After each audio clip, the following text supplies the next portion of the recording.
Buxorodan haydalgan Al-Buxoriy 9-asr Buxoro. Bu yerda Muhammad ismli bir bola dunyoga keladi.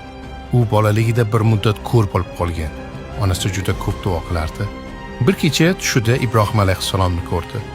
U tushida duolaring sabab Alloh o'g'lining ko'zini qaytardi degan xabar bo'lgan. Shundan keyin Imom Buxoriyning ko'zi yana ochilgan deb rivoyat qilingan. Yosh Muhammadning xotirasi nihoyatda kuchli edi.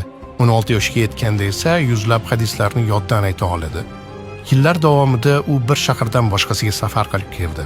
Maqsad bitta: hadislarni yig'ish va tekshirish. Manbalarda aytilishicha, u 600 mingga yaqin hadisni o'rganib chiqadi. Ularning ichidan eng ishonchlilarini tanlaydi. Natijada tarixdagi eng mashhur hadis to'plamlaridan biri paydo bo'lgan Sahih ul-Buxoriy. Bu kitob keyinchalik musulmon dunyosida eng ishonchli hadis manbalaridan biri sifatida tanilgan. Imom Buxoriyning ilmiga xalq orasida katta hurmat paydo bo'ladi. Xalq uni yaxshi ko'rar, minglab odamlar uning darslariga kelardi. Bu mashhurlik Buxoro amiri Xolid ibn Ahmadga yoqmaydi. U Imom Buxoriyga shunday talab qo'ygan: saroyga kelib, faqat mening bolalarimga dars ber. Imom Buxoriy esa bunga rozi bo'lmaydi. Uning javobi oddiy: ilm hammaga ochiq bo'lishi kerak. Shundan keyin kelishmovchilik kuchaydi va Imom Buxoriy Buxoroni tark etishga majbur bo'ldi.